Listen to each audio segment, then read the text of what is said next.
Welcome, friends, to another edition of Economic Update, a weekly program devoted to the economic dimensions of our lives. I'm your host, Richard Wolff. I want to begin today by correcting an error from a program a few weeks ago when I incorrectly referred to Connecticut State Senator Alex Bernstein as though that were a man. That was a mistake. I misread the name, Alex. She is the Connecticut State Senator, Alex Bernstein. I want to turn first today to something else that happened a little while ago.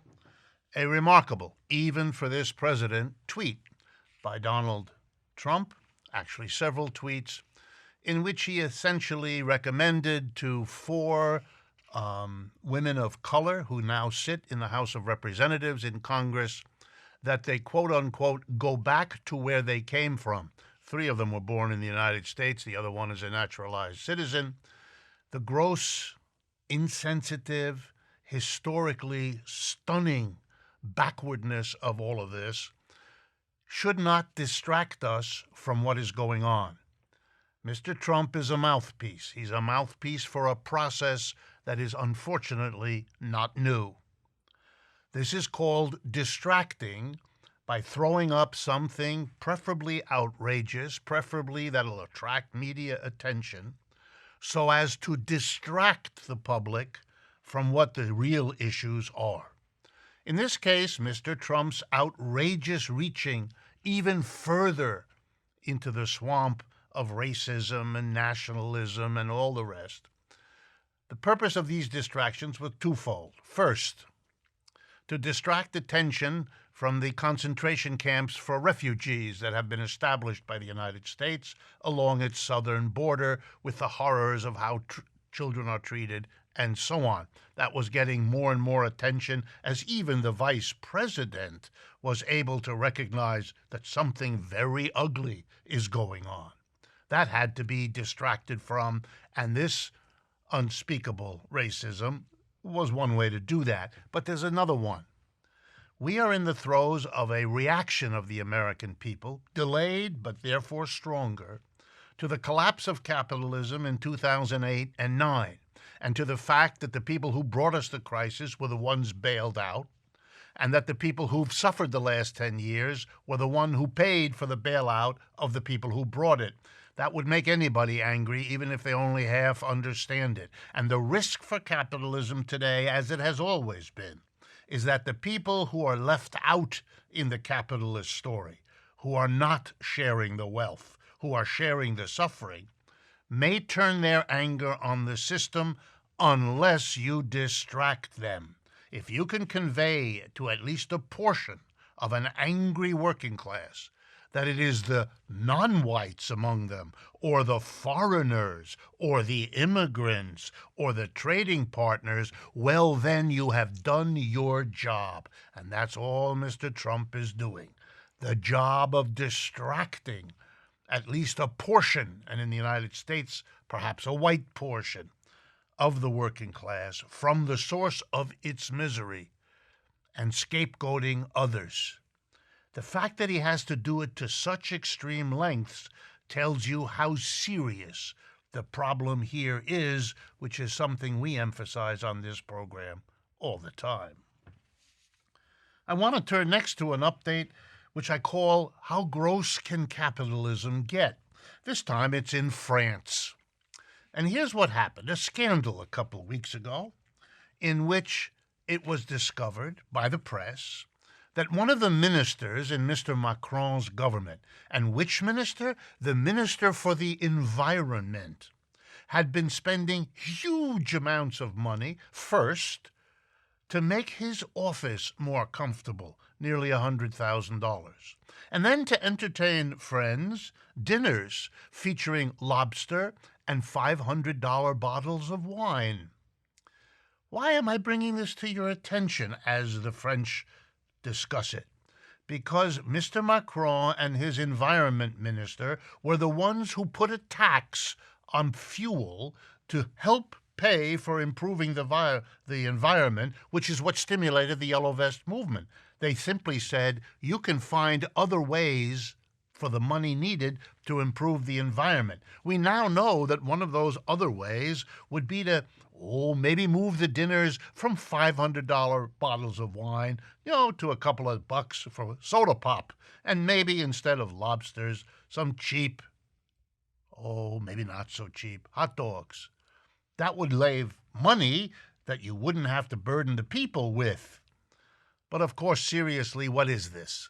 This is a sign that this government, like most French governments, like most capitalist governments, spend money on the people at the top while burdening the rest of us to pay for whatever the social problems are that need some addressing. Capitalism is a system that gives a tiny number of people at the top in every business, in every store, office, and factory, a disproportionate amount of wealth. So it isn't surprising that when these folks get to be government officials, they behave in exactly the same way. The problem is the system. And then there was another update that caught my eye. One of the reasons why we have immigrants on our border to the south. I hadn't understood it so well before, and I want to share it with you. Over the last 3 years, the price of coffee per pound at the farm, the beans, the coffee beans, has gone from over $1.20 per pound to 55 cents per pound. That's a drop of more than 50%. It destroyed the livelihoods of tens of thousands of small coffee farmers all through Honduras, El Salvador, Guatemala, Costa Rica. You get the picture? Those people could not survive, literally. There's one statistic that says over 60% of small coffee farmers reported in surveys that they were food insecure over the last 2 years. Food insecure is the polite technical term for going hungry. So they did what people hurt by economic change have done for 300 years. Come to the borders of the United States seeking entry so that they don't starve to death. The past of the United States welcomed these people, found a place for them, not always, but in general. But not now. Now we condemn these people to concentration camps, cages for their children. And why? Because the price of coffee. And who's a major player in the price of coffee? Yeah, the United States. Yeah, and big American corporations. Little footnote. Screwing those farmers was one step. If you haven't noticed a drop in the price of coffee, that might be because the company delivering your coffee drink is keeping the extra money they get by not having to pay as much for coffee as they used to and using it for their profits. It's the system that works that way. Now let me turn to a recent argument by conservatives. They are really having to reach these days. We should have a moment of compassion for their hard situation. They have to fight the demand of Bernie Sanders and other candidates for free college tuition. And in their stretch, here's an argument they came up with that is so remarkable, I wanted to share it with you. They said we shouldn't do it because we've learned the lesson. Hear me now. You may not believe this, but I didn't make it up. You can't make up this sort of stuff. We shouldn't have free tuition because we've already made the mistake by helping people with loans to go to college. Oh, I see. We shouldn't have given them loans. No, say the conservatives. And here's why. When we gave students loans, colleges raised the tuitions because they said the students can now get loans and we can raise the tuitions. And the second thing that happened was by giving them loans, we enabled more students to go to school than might otherwise, and that made more of them look for jobs, which is why employers aren't raising wages, because there's all these people looking for jobs. So you see, we shouldn't give them loans, and we certainly shouldn't free the tuition, because colleges will raise their tuition and employers will stop raising wages. Oh my goodness. This is why we shouldn't help people, because others in this crazy system would take advantage of helping people. That's right. That's their argument. A system that allows schools and colleges to negate the whole point of helping people get a loan to go to school by raising the price, that's a problem that we should solve. And ditto, employers who don't pay people a living wage is a problem of a capitalist system that we should address. The conservative solution is to screw young people out of a loan and out of free tuition because the rest of the system behaves so badly. That's the logic of conservatism. The alternative is to change a system that works this way and frustrates the attempts to help people that loans and free tuition represent. My final update today has to do with the whole process of companies moving abroad. A process that continues, a process that all the theatrics of Mr. Trump have not stopped and have hardly interfered with, because what he does is theater. He doesn't have the power, and he has no desire to interfere actually in the process. It's too costly to him politically, and he gets wrapped across the knuckles by big corporations when he even looks in that direction. So we have NAFTA, that's the deal by which the United States has access to Mexico and Canada in that three-country arrangement. Mr. Trump got rid of NAFTA because it isn't fair and substituted the USMCA, which is NAFTA rewritten, as everybody who reads the documents knows. And what's its effect? Virtually nothing. And let me give you an example. General Motors is producing its Chevy Blazer SUV and also the new version of the Chevy Cruze, no longer in Lordstown, Ohio. 4,500 workers lost their jobs at the General Motors factory there, savaging the community, destroying the economics of all those families, interrupting their educations, interrupting their lives, leading to depressions and suicide. It's an extraordinary story of corporate irresponsibility. And they moved to Mexico. Nor is there the slightest mystery as to why they did that. Hourly wages at the GM plants in Mexico that are producing these cars, $3 an hour. Wages for the seasoned workers in Lordstown, $30 an hour. Do you get the picture? This is what General Motors saved. They're now going to have workers they pay $3 an hour to, and they're going to pocket the profit, all the money saved because of the difference between $30 paid to an American worker in Ohio and $3 paid to the Mexican. What this does is destroy the economy here in the United States and do very little for Mexico, because paying someone $3 an hour means they are condemned to poverty there too. Capitalism spreads the poverty here in the United States and also in Mexico. An extraordinary example of how capitalism works and how the leadership of folks like Trump does nothing to stop it. We've come to the end of the first half of Economic Update. I want to remind you, please, to subscribe to us on our YouTube channel, to follow us on Facebook, Twitter, and Instagram, which you can do by going to our two websites, rdwolff.com, and most important, democracyatwork.info. And a special thanks, as always, to the Patreon community. You can follow us there, and you can help us in ways that we are grateful for and want to thank you for as well. Stay with us. We'll be right back.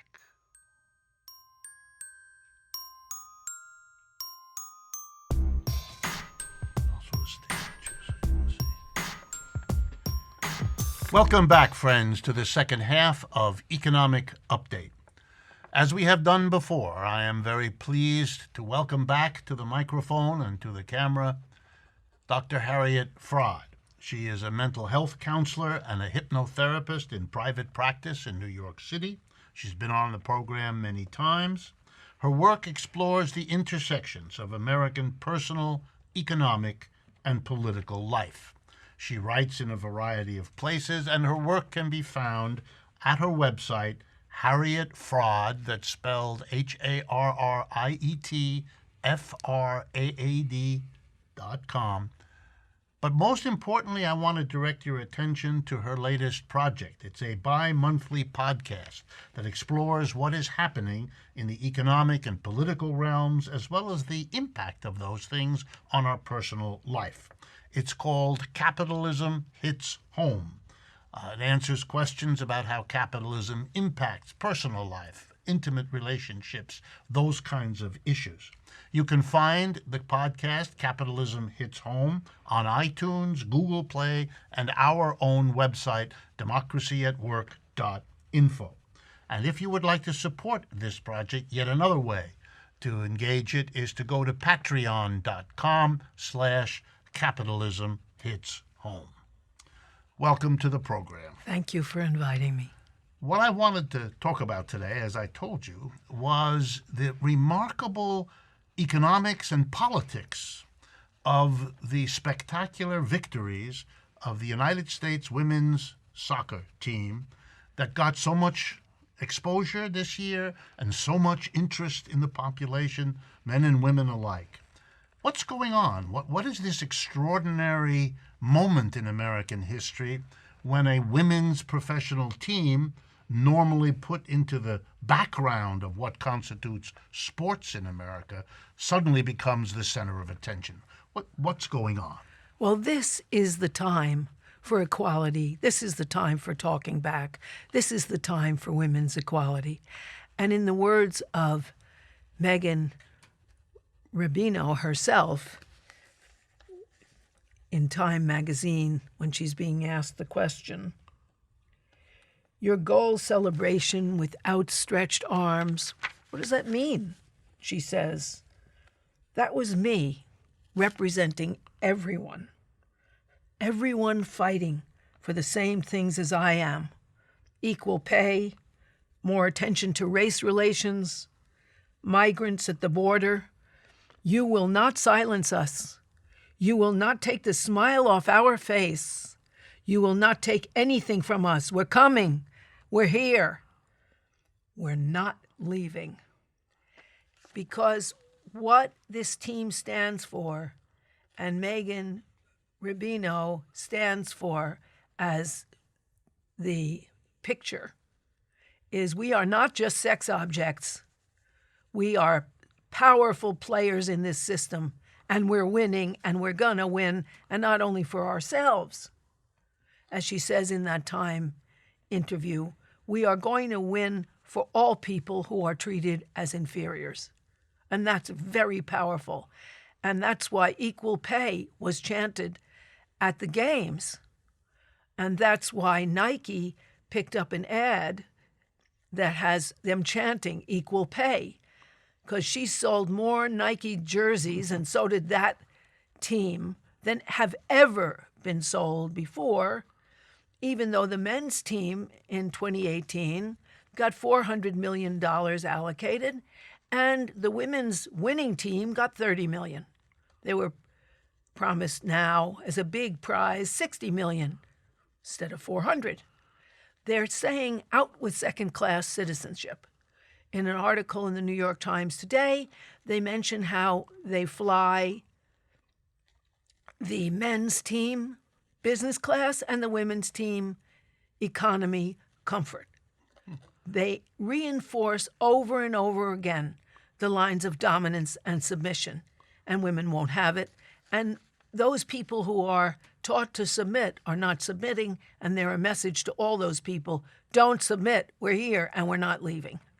For me, it was very interesting looking at it as an economist, that an old issue that capitalism has never solved, which is the systematic discrimination in what is paid to white men on the one hand and what is paid to non-whites on the other hand, and on the third hand, to non-males. So this was very interesting because suddenly that issue, which has rankled, which has led to criticism, which has been held on to by employers who don't want to pay women or non-whites the kind of money that they deserve from the work that they do, this is now being confronted through the mechanism of a sports event. I find that kind of remarkable that this group of women athletes would make that a centerpiece of what they're saying and what they're doing. Well, I think it's particularly appropriate because even though your money gets you into college, as we have learned, and gets you into positions in the economy, as we have learned, when you're out on the field playing a sport, you have to be good at it. You can't get there because your parents gave money. That's impossible. So it's one area where Americans can watch people compete who are qualified not by their parents' money or theirs, but actually by their own skill, by their own determination, and by their own ability to play as a team. And they have emphasized over and over again that they are a team. People don't make goals by themselves. They're shot the ball and then they get it through. And the goalie stops the other people. You know, it's amazing. There's a long line of criticism in of capitalism, that makes this point in another way, but I see you referring to it. And that one of the reasons capitalist societies idolize sports, why sports are so important, whether it's on television or in the lives of people, is this point, that it's one of the few areas where there's actually some truth to the notion, the individual's skill, the individual's capability, not who you know, not where you went to school, not how much money your folks have and all of that, but your real skill makes a difference. And then the double irony that it's all about the team. It's not all about the individual player. The teamwork, which is so not the case in the rest of the capitalist system, is central in these sports events. It's kind of remarkable that this all comes together. And so my next question is, why now? What's going on that would make this group of athletes bring that important role of sports to where it really talks about the economic issues and the political issues and the priority given to men and all the rest? Well, 2017 was the beginning year of Me Too. And Me Too is everybody too, and gives the idea everyone too.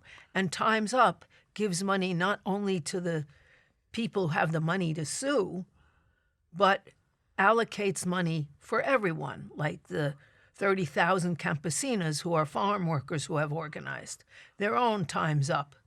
That women have the initiative right now because we have gone from being the most egalitarian income country in 1970 to the least of all the developed nations, according to the OECD statistics. And so it's galling on every level.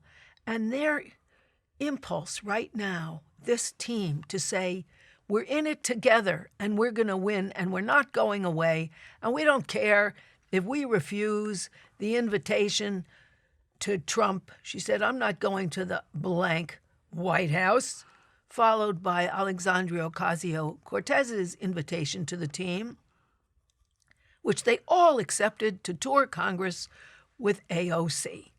It says we will not be squashed, and that's a message to everyone who needs to rise up in America. That's why Bernie's whole orientation, the issues he raised, which were far out in 2016, are now espoused by many of the Democrats because times are changing.